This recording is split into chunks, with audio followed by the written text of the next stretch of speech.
वो मेरी ज़िंदगी का सबसे हौलनाक और भयानक दिन था जिसकी याद आज भी मेरे पूरे जिस्म में खौफ की एक सर्द लहर दौड़ा देती है और मेरी रूह तक कांप उठती है।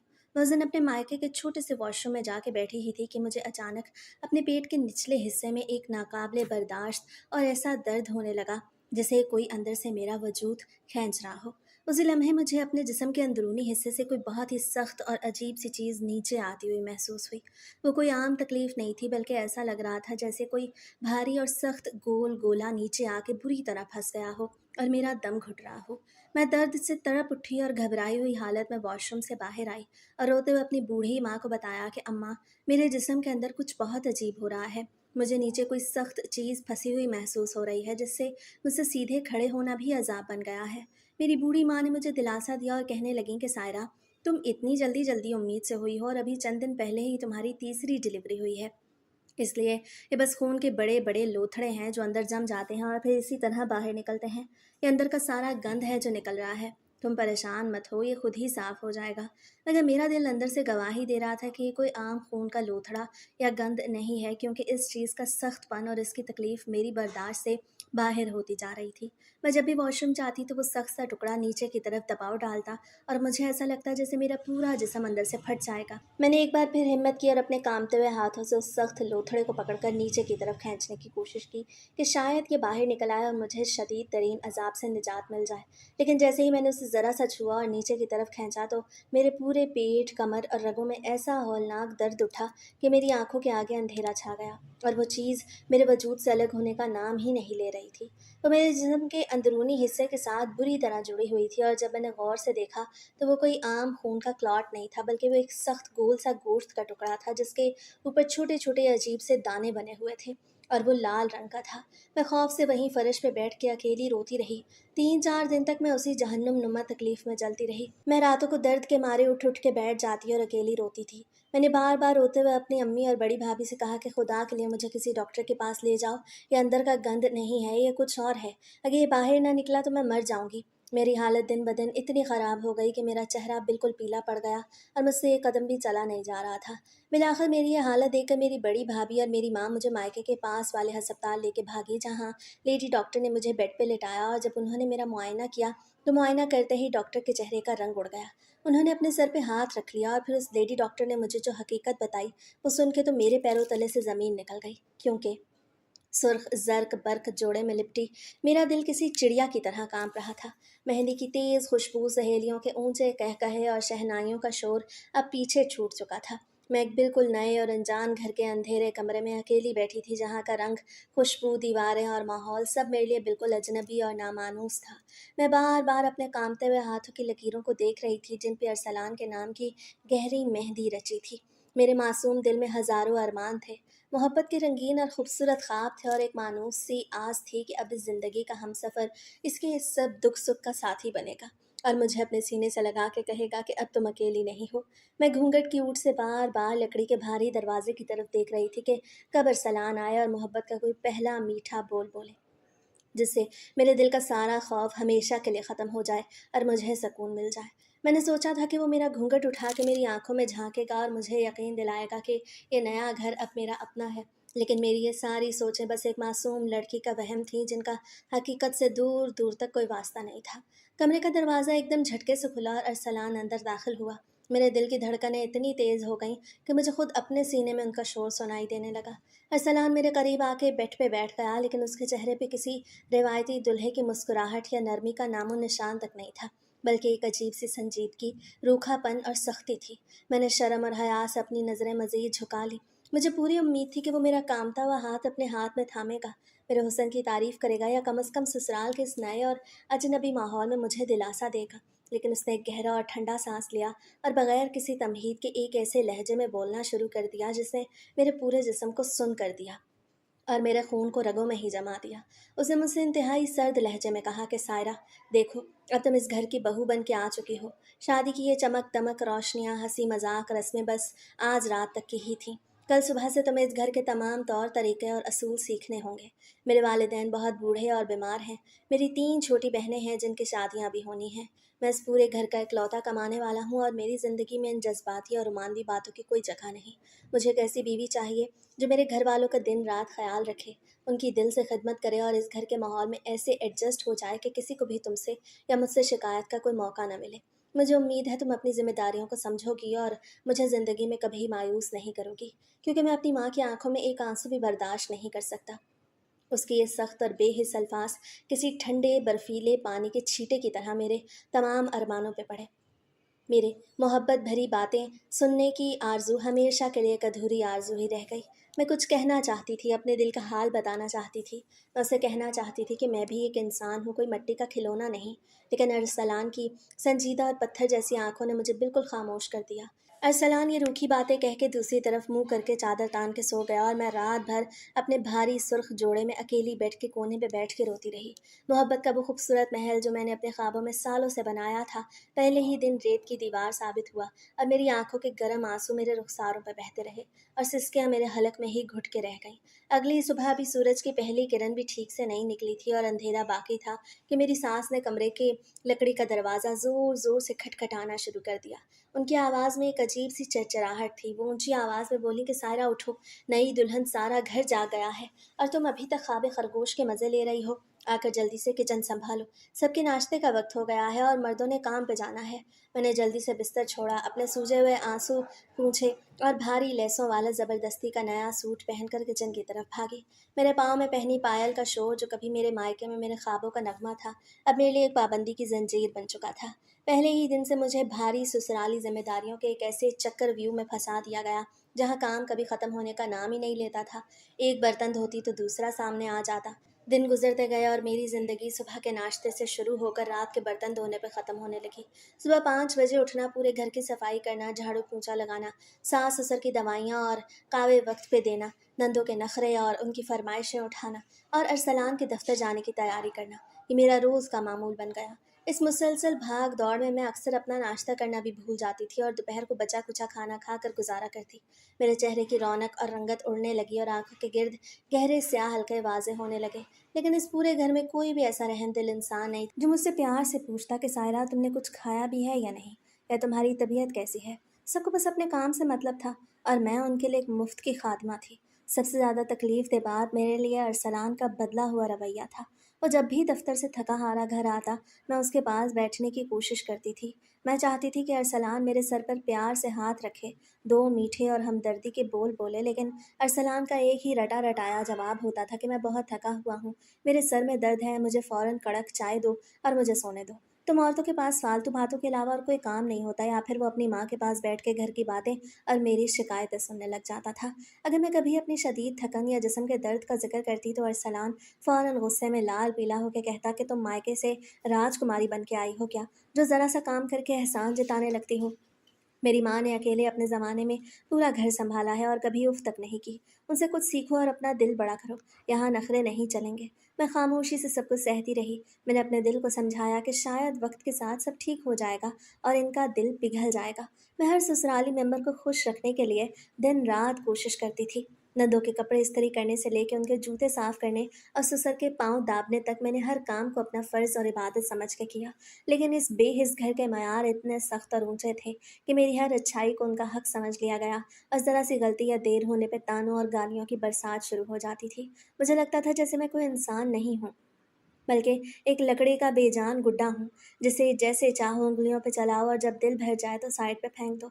मेरी कोई अपनी मर्जी या ख्वाहिश नहीं थी। एक दिन किचन में तेज़ रफ्तारी से काम करते करते सफाई के दौरान मेरा पाँव अचानक गीली ज़मीन पे फिसला और मैं बहुत बुरी तरह ज़मीन पे गिर गई। मेरे घुटने पर शदीद चोट आई और कपड़े फट गए और वहाँ से तेज़ी से खून निकलने लगा। दर्द की एक लहर मेरे पूरे जिस्म में दौड़ गई और मेरी चीख निकल गई। लेकिन मेरी सास जो पास ही बैठी थी, उन्होंने हमदर्दी का एक लफ्ज़ कहने या मुझे उठाने के बजाय उल्टा मुझ पे चिल्लाना शुरू कर दिया और बोली कि देख के नहीं चल सकती, अंधी हो गई हो, अब दोपहर के खाने का वक्त हो रहा है, सब मर्द घर आने वाले हैं, खाना कौन बनाएगा, तुम्हारा बाप आएगा क्या खाना बनाने। मैंने अपने खून बहते हुए घुटने को देखा, अपने आंसू पिया और उसी शदीद जख्मी पैर के साथ खड़े होकर रोते हुए सबके लिए गर्म चूल्हे के सामने खाना बनाया।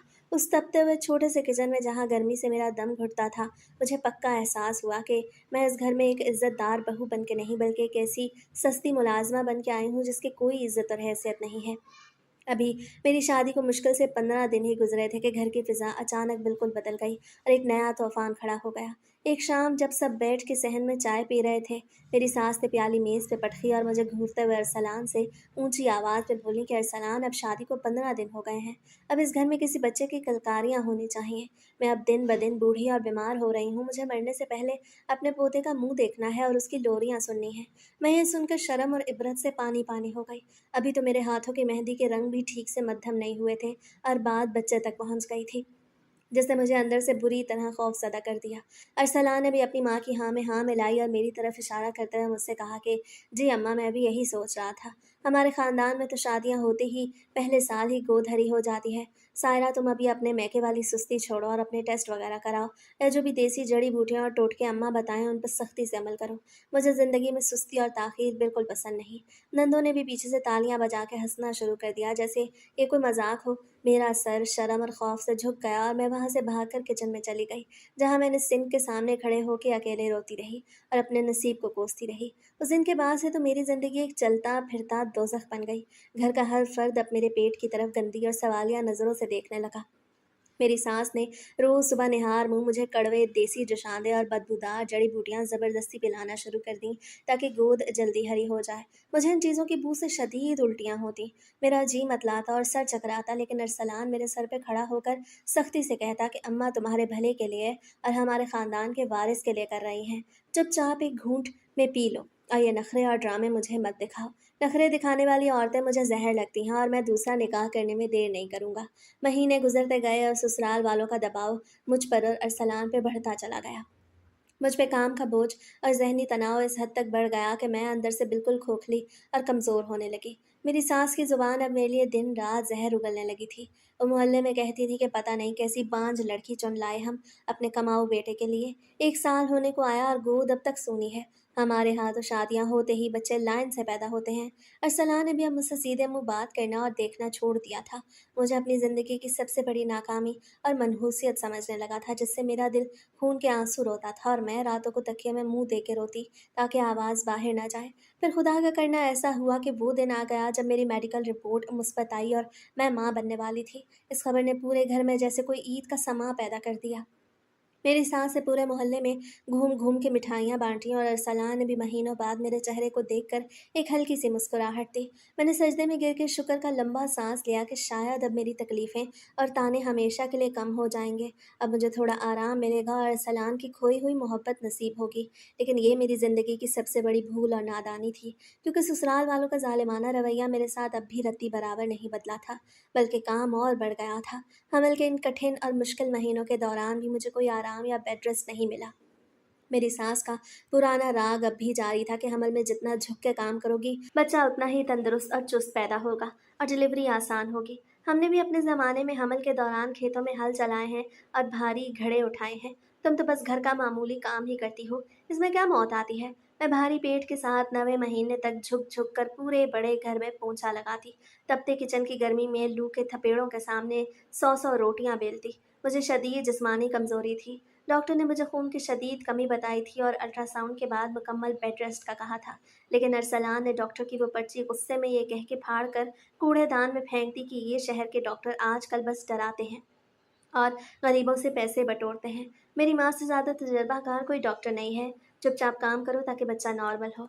फिर वो वक्त आया जब अस्पताल में मेरी पहली बेटी पैदा हुई। बेटी की पैदाइश की खबर सुनते ही ससुराल वालों के चेहरे फिर से काले पड़ गए और लटक गए। मेरी सास ने अस्पताल के कमरे में ही मुंह बना लिया और सबके सामने ऊंचा बोली कि चलो, पहली तो अल्लाह की रहमत होती है, इसको भुगत लेते हैं। लेकिन अरसलान, अगली बार हमें हर हाल में बेटा ही चाहिए, जो हमारा नाम रोशन करे। मैं अभी अस्पताल से घर आई ही थी कि मेरा पूरा जिस्म टूट रहा था। मेरे टाँके अभी बिल्कुल कच्चे और हरे थे, जिनमें शदीद दर्द था। लेकिन अगले ही दिन सास ने मुझे बिस्तर से खींच कर फिर किचन में खड़ा कर दिया कि नंदों को भूख लगी है, खाना बनाओ। सगी माँ भी पास नहीं थी जो मेरा दर्द बांटती। बच्चे के रात भर रोने का शोर, उसको दूध पिलाना, रातों को जागना और ऊपर से पूरे ससुराल की दिन भर चाकरी।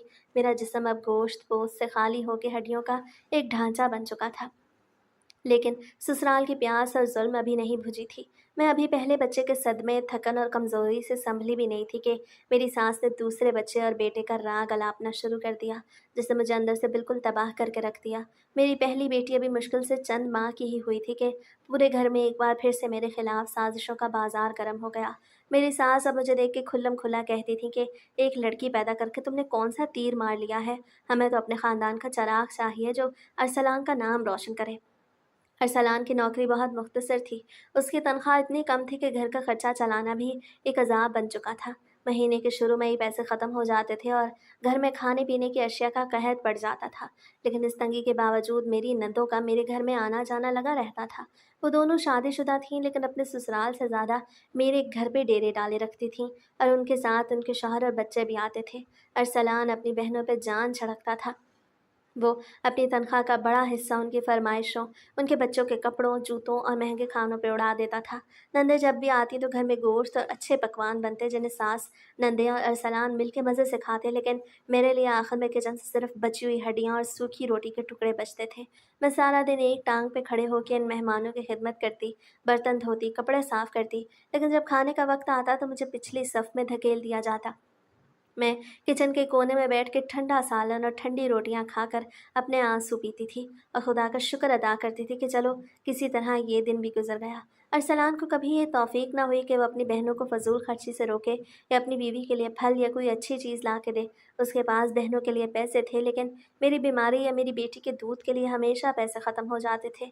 इस पूरे घर की बेहिसी का यह आलम था कि मेरी मासूम और नन्ही बेटी को घर में कोई एक फ़र्द भी मोहब्बत से गोद में नहीं उठाता था। सास कहती थी कि ये लड़की है, इसका मुंह क्या देखना। नंदे उसे देख के मुंह बनाती थी कि इसकी शक्ल तो बिल्कुल अपनी माँ पे गई है। अरसलान भी अपनी बेटी से दूर दूर रहता था, जैसे वो उसकी औलाद ही ना हो। मुझे सारा दिन पूरे घर का काम करना होता था, इसलिए मैं अपनी छोटी सी बच्ची को किचन के एक गंदे कोने में पुराना सा बिस्तर बिछा के वहाँ लिटा देती थी। चूल्हे की तपिश और धुएं के दरमियान मेरी बच्ची वहाँ अकेली रोती रहती थी। जब वह भूख से बिलखती तो मैं जल्दी जल्दी आटा गूंदते हुए और बर्तन धोते हुए अपने गंदे हाथ कपड़ों से पोंछ के उसे फीटा देती या चुप करवाने की कोशिश करती थी। सास नंदे सहन में बैठ के कह कहे लगाती थीं और चाय पीती थीं, लेकिन किचन में रोती हुई उस मासूम बच्चे पे किसी को तरस नहीं आता था। अगर मैं कभी काम छोड़ के बच्ची को उठाने लगती तो सास फौरन किचन के दरवाजे पे आके खड़ी हो जाती और चिल्लाना शुरू कर देती कि सायरा, ड्रामे बंद करो, बच्ची रो रही है तो रोने दो, वो खुद ही सो जाएगी। पहले मर्दों के रात के खाने की तैयारी करो। तुम्हारी लाडली बेटी को मरका नहीं है जिसके पीछे सारा काम छोड़ दिया जाए। मैं रोती जाती, रोटी बेलती जाती। मेरी ममता तड़प के रह जाती थी, लेकिन मेरे पास खामोशी के सिवा कोई चारा नहीं था। अभी मेरी बेटी ने ठीक से चलना भी नहीं सीखा था कि सास और अरसलान ने दूसरे बच्चे के लिए मुझ पर ऐसा दबाव डालना शुरू किया कि मेरा जीना हराम हो गया। सास हर वक्त अरसलान के कान भरती थी कि अगर इस बार भी इसने बेटा ना दिया तो मैं तुम्हारी दूसरी शादी करा दूंगी। अरसलान भी अब रोज़ रात को कमरे में आके मुझे धमकियाँ देता था कि सायरा, मुझे हर हाल में बेटा चाहिए। अगर इस बार भी बेटी हुई तो तुम अपने मायके चली जाना, मैं तुम्हें इस घर में नहीं रखूंगा। मैं उनकी बातें सुन के अंदर से कांप जाती थी। मेरे जिस्म में पहली डिलीवरी के जख्म अभी पूरी तरह भरे ही नहीं थे। मेरी हड्डियां दर्द करती थीं और शदीद कमज़ोरी की वजह से मेरा सर हर वक्त चकराता रहता था, लेकिन मेरी सेहत की फ़िक्र किसी को नहीं थी। सास ने फिर से मुझे देसी जड़ी बूटियाँ और हकीमों के कड़वे कावे पिलाना शुरू कर दिए ताकि इस बार बेटा ही पैदा हो, और मुझे ज़बरदस्ती ऐसे वजीफ़े करने पर मजबूर करती जिनकी वजह से मैं रातों को जागने पे मजबूर हो जाती थी। घर में खाने को अच्छा नहीं मिलता था। जिस्मानी मुशक्क़त दोज़ख जैसी थी, और ऊपर से ये ज़हनी अज़ाब कि अगर बेटा ना हुआ तो मेरा घर उजड़ जाएगा। इस शदीद दबाव और खौफ के माहौल में मैं एक बार फिर से हामला हो गई। जब मुझे मालूम हुआ कि मेरे पेट में दूसरा बच्चा आ गया है तो खुशी के बजाय मेरे पूरे जिस्म पे खौफ की एक सर्द लहर दौड़ गई, क्योंकि मैं जानती थी कि यह हमल मेरी ज़िंदगी का सबसे बड़ा इम्तिहान होने वाला है। और अगर खुदा न करे इस बार भी बेटी हो गई तो ये जल्लाद सिफ्त लोग मुझे घर से धिक्के दे के निकाल देंगे। दोबारा हामला होने के बाद मेरी हालत पहले से भी ज़्यादा अबतर हो गई। हमल के इब्तदाई महीनों में मुझे शदीद उल्टियाँ होती और निढाल होकर मैं ज़मीन पर गिर जाती, लेकिन मेरी सास का दिल मोम नहीं हुआ। वो सुबह सवेरे मुझे बिस्तर से उठा देती और कहती कि आमला औरतें जितना ज़्यादा काम करती हैं बेटा उतना ही तंदुरुस्त होता है। अगर तुम बिस्तर पे पड़ी रहोगी तो सुस्त औलाद पैदा होगी। मैं भारी पेट के साथ सुबह से रात तक कोलू के बेल की तरह पिसती रहती थी। नंदे अपने बच्चों समेत आकर घर बैठ जाती और उनके बच्चों के गंदे कपड़े तक मुझे धोने पड़ते थे। अरसलान की नौकरी मज़ीद ख़तरे में पड़ गई थी, जिसकी वजह से वह हर वक्त चिड़चिड़ा रहता और अपनी नौकरी का सारा गुस्सा मुझ पे निकालता था। घर में दूध, फल या जूस का आना तो दूर की बात थी, मुझे 2 वक़्त की रोटी भी सुकून से मैसर नहीं थी। खून की कमी इस हद तक बढ़ गई थी कि मेरे नाखून नीले पड़ने लगे थे और चेहरा बिल्कुल सफ़ेद हो चुका था। जब मैं डॉक्टर के पास जाने का कहती तो अरसलान गुस्से से चमक कर कहता कि मेरे पास बहनों के ससुराल के तोहफ़े खरीदने के पैसे नहीं और तुम मुझे डॉक्टर के खर्चों में डाल रही हो। मेरी माँ ने 5 बच्चे घर में पैदा किए थे, तुम भी चुपचाप घर में काम करो। सब ठीक हो जाएगा। मैं किचन के उसी कोने में अपनी छोटी बेटी को गले से लगाकर रात भर रोती और अपने पेट पे हाथ रख के खुदा से गिड़गिड़ा के दुआ मांगती कि या अल्लाह इस बार मुझे बेटा दे देना, वरना ये लोग मुझे मार डालेंगे। मेरी सेहत दिन ब दिन एक गिरती हुई दीवार की तरह खोखली होती जा रही थी, लेकिन ससुराल की जालिम चक्की मुझे मुसलसल पीस रही थी। जैसे जैसे मेरी डिलीवरी का वक्त करीब आ रहा था, मेरी धड़कनें तेज़ हो रही थीं और जिस्मानी तकलीफ़ें हद से बढ़ती जा रही थीं। एक दिन जब मुझे शदीद दर्द महसूस हुआ तो मैंने रोते हुए अरसलान से कहा कि मुझे डॉक्टर के पास ले जाओ। अब मुझसे खड़ा भी नहीं हुआ जाता, लेकिन अरसलान ने मेरी बात सुन के एक बेरहम कहकहा लगाया और मेरा मुहाफ़िज़ और हमदर्द बनने के बजाय उसने अलमारी से मेरे और मेरी बेटी के चंद पुराने कपड़े निकाल के एक थैले में डाले और मेरा हाथ पकड़ के मुझे ज़बरदस्ती गाड़ी में बिठाया। मैं रास्ते भर रोती रही, पूछती रही कि अरसलान तुम मुझे कहाँ ले जा रहे हो, लेकिन उसने मुझे कोई जवाब नहीं दिया। यहाँ तक कि गाड़ी मेरे मायके के घर के सामने आकर रुक गई। अरसलान ने मुझे और मेरी मासूम बच्ची को गाड़ी से नीचे उतारा और मेरा थैला ज़मीन पर फेंकते हुए इंतहाई सर्द और कड़वे लहजे में बोला कि सायरा, अब बच्चा पैदा करवा के ही अपने इस मायके से वापस आना। पहली बेटी की पैदाइश पे मैंने तुम पे बड़ा रहम खाया था, अस्पताल का सारा खर्चा अकेले अपनी जेब से उठाया था, लेकिन अब मेरे पास फालतू पैसे नहीं हैं। ये दूसरा बच्चा तुम अपने मायके वालों के पैसों से पैदा करोगी। और याद रखना कि तुम्हारी सास ने साफ कह दिया है कि अगर ससुराल वापस आना है तो गोद में बेटा होना चाहिए, और डिलीवरी किसी छोटे मोटे सरकारी अस्पताल में नहीं, बल्कि शहर के सबसे बड़े और अच्छे प्राइवेट अस्पताल में होनी चाहिए, ताकि ख़ानदान में हमारी नाक न कटे। ये कह के अरसलान ने गाड़ी का दरवाज़ा ज़ोर से बंद किया और मुझे तपती धूप में सड़क पे अकेला छोड़ के चला गया। मेरी मासूम बेटी मेरे दुपट्टे को पकड़ के रो रही थी और मैं अपने भारी पेट के साथ मायके के बंद दरवाजे को देख के सोच रही थी कि अल्लाह अब मैं कहाँ जाऊँ। मैंने कांपते हाथों से अपने मायके का दरवाज़ा खटखटाया तो मेरी बूढ़ी माँ ने दरवाज़ा खोला। मुझे इस हाल में देख के मेरी माँ की चीख निकल गई। उन्होंने फ़ौरन मुझे सीने से लगा लिया। मेरे मायके के हालात पहले ही ख़राब थे। अब्बा के इंतकाल के बाद घर का कोई मुस्तकिल सहारा नहीं था। मेरे भाई छोटी मोटी दुकान चलाते थे जिससे बमुश्किल घर का चूल्हा जलता था। घर में पहले ही तंगी का माहौल था और ऊपर से मैं अपनी एक बेटी और दूसरे बच्चे के हमल के साथ वहाँ पहुँच गई। मेरी माँ ने रोते हुए मुझे अंदर बिठाया और अरसलान के उस जुल्म पर तड़प उठी, लेकिन उनके पास ससुराल वालों से लड़ने की ताकत नहीं थी। ससुराल वालों ने अगले ही दिन मेरी माँ को फ़ोन करके धमकी दी कि लड़की की डिलीवरी अच्छे अस्पताल में कराना और हमें सिर्फ बेटी की खबर मिलनी चाहिए, वरना सायरा के लिए इस घर के दरवाजे हमेशा के लिए बंद हो जाएंगे।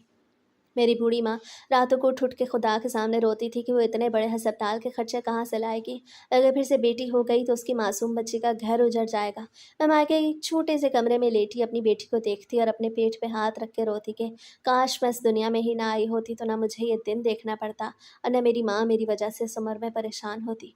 मेरे मायके में मेरी 2 भाभियाँ भी थीं। छोटी भाभी तो मुझे देख के मुँह बनाती थी और किचन में बर्तन पटकती थी कि एक और खर्चा घर में आ गया। लेकिन मेरी बड़ी भाभी बहुत ही नेक दिल और समझदार खातून थी। वो जब भी मुझे किचन में काम करने के लिए खड़ा देखती तो फ़ौरन मेरा हाथ पकड़ के मुझे कमरे में ले जाती और कहती कि सायरा तुम पागल हो गई हो क्या? अपनी हालत देखो। तुम्हारा चेहरा बिल्कुल सफ़ेद पड़ चुका है, जिससे में खून का एक कतरा नहीं है और तुम इस हालत में भी काम करने चली आती हो। वो मेरे लिए दूध और फल लेके आती और मुझे ज़बरदस्ती खिलाती। एक दिन बड़ी भाभी मेरे पास बैठी और मेरी बेटी को गोद में लेके बहुत मोहब्बत से बोली कि सायरा, तुम क्यों इनके जुल्म सहती हो और क्यों अपने जिस्म को बर्बाद करके बच्चे पे बच्चा पैदा किए जा रही हो? तुमने अपनी हालत देखी है, तुम 30 साल की उम्र में 50 साल की बूढ़ी औरत लगने लगी हो। ऐसे शौहर और ससुराल के लिए अपनी जान क्यों गँवा रही हो, जो तुम्हारी सेहत की परवाह भी नहीं करते। इसी दौरान मेरी शादीशुदा बहनें भी मुझसे मिलने आईं तो वो भी मेरी हालत देख के रोने लगीं और उन्होंने मेरे हाथ जोड़ के कहा कि सायरा, खुदा के लिए अपनी जान पे रहम खाओ। तुम उस ज़ालिम ख़ानदान के लिए बच्चा पैदा करने वाली मशीन बन चुकी हो। अरसलान तुम्हें यहाँ फेंक आया है ताकि खर्चे से बच सके और वहाँ उसकी बहनें ऐश कर रही हैं। तो अपनी सेहत देखो, अगर तुम्हें कुछ हो गया तो तुम्हारी इस छोटी बेटी का क्या होगा? बहनों और बड़ी भाभी की बात सुन के मेरी आंखों से सैलाब बहने लगता, क्योंकि मैं जानती थी कि वो सब सच कह रही हैं। लेकिन एक मशरक़ी लड़की होने के नाते मेरे पास अपना घर बचाने के लिए उनका जुल्म सहने और खामोश रहने के सिवा कोई दूसरा रास्ता नहीं था। बस मैं यही दुआ करती रहती कि या अल्लाह मुझे इस बार बेटा दे, ताकि अरसलान मुझे वापस ले जाएं और मेरी माँ के सर से ये बोझ उतर जाए। मायके में काटे गए वो दिन किसी अज़ाब की तरह गुजरे। और बिलाखिर वही हुआ जिसका मुझे सबसे ज़्यादा डर था। मायके वालों ने अपनी बसात से बढ़ के कर्जा उठा के मुझे शहर के अच्छे अस्पताल दाखिल कराया, लेकिन जब डॉक्टर ने बाहर आके खबर दी कि एक बार फिर बेटी पैदा हुई है, तो अस्पताल के उस ठंडे कमरे में जैसे मेरी रूह ही फना हो गई। ससुराल से कोई एक बंदा भी मेरा मुंह देखने अस्पताल नहीं आया। अरसलान ने फ़ोन पे ही मुझे तलाक देने और दूसरी शादी की धमकियाँ दी। मेरी बूढ़ी माँ ने रोते हुए उस मासूम बच्ची को गले से लगाया। कई महीने गुजर गए, लेकिन अरसलान मुझे लेने नहीं आया। बिलाखिर मेरी माँ और भाइयों ने समाज के तानों से बचने के लिए अरसलान के आगे हाथ जोड़े, उसकी मिन्नतें की। मेरी माँ ने अपनी जमा पूंजी लगाकर और भाइयों ने मज़ीद उधार लेके उस नौमौलूद बच्ची के लिए ढेरों सामान, कपड़े, बिस्तर, चांदी के ज़ेवरात और ना जाने क्या-क्या कुछ इकट्ठा किया, ताकि ससुराल वालों का मुंह बंद किया जा सके। जब मैं इतना सारा सामान लेके अपने मायके वालों के साथ वापस ससुराल की दहलीज पे पहुंची, तो मेरी सास ने सामान को हकारत से पैर मारा और बोली कि ये कूड़ा करकट उठा के यहाँ क्यों ले आई हो? हमें सामान नहीं, अपने ख़ानदान का वारिस चाहिए था। अरसलान ने भी मुझे देख के अपना मुंह दूसरी तरफ कर लिया, और उसे अपनी दूसरी बेटी को गोद में उठाना तो दूर की बात थी, उसकी तरफ देखा तक नहीं, और गुस्से से पैर पटकते हुए कमरे से बाहर निकल गया। ससुराल वापस आने के बाद मेरी ज़िंदगी पहले से भी ज़्यादा बदतर हो गई। अब तो अरसलान ने मेरा ख़्याल रखना बिल्कुल ही छोड़ दिया था। मुझे घर के राशन के लिए पैसे तक नहीं देता था, और अगर मैं कुछ माँगती तो कहता, अपने मैके वालों से मंगवाओ जिन्होंने मुझे बेटियों का बोझ दिया है। मैं 2-2 बच्चियों को सँभालती थी। बड़ी बेटी भी अभी 2 साल की भी नहीं हुई थी, और ये छोटी बेटी अभी चंद माह की थी। दोनों रात भर रोतीं, जागतीं, लेकिन अरसलान मुझे कहता कि इन लड़कियों को बाहर सहन में ले जाओ, मेरी नींद ख़राब होती है। मैं सर्द रातों में अकेली सहन में बैठ के दोनों बच्चियों को सीने से लगा के रोती थी। अरसलान अब खुल्लम-खुल्ला कहता था कि सायरा, मुझे अब हर हाल में बेटा चाहिए। तुम जितनी जल्दी हो सके मुझे बेटा दो, वरना मैं कल ही दूसरी शादी करके इस घर में नई दुल्हन ले आऊँगा और तुम्हें इन लड़कियों समेत मायके के किसी गंदे नाले में फेंक दूँगा। मेरी सास दिन रात मुझे बाँझ और मनहूस के ताने देती। अभी मेरी दूसरी बेटी मुश्किल से 3-4 माह की हुई थी कि अरसलान ने मुझे ज़बरदस्ती की, और उसी शदीद जिस्मानी कमज़ोरी और टूट-फूट के बावजूद उसने मुझे चंद महीनों के अंदर ही तीसरी बार हमला कर दिया। मेरा जिस्म अभी पिछली डिलीवरी के टाँकों और दर्द से ठीक से सँभला भी नहीं था कि मेरे पेट में तीसरा बच्चा आ गया, जिससे मेरी रही सही ताकत भी चट कर दी। तीसरी बार हमला होने के बाद मेरी हालत ऐसी हो गई थी कि मैं चलते-चलते दीवारों से सर टकरा जाती थी। खून की शदीद कमी की वजह से मेरी आँखों के आगे अंधेरा छा जाता था, लेकिन ससुराल का ज़ुल्म अपनी जगह कायम था।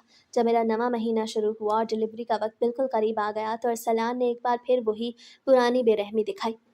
मुझे और मेरी दोनों रोती हुई छोटी बच्चियों को गाड़ी में डाला और ले जाके फिर से मेरे मायके के दरवाजे पे पटक दिया। उसे मेरे भाइयों से साफ कह दिया कि इस बार भी इसका खर्चा तुम उठाओगे, और अगर इस बार भी बेटी हुई तो मुझे फ़ोन करने की भी ज़रूरत नहीं है। मायके में इस बार हालात और भी ज़्यादा अबतर थे। भाइयों का कारोबार बिल्कुल ठप हो चुका था।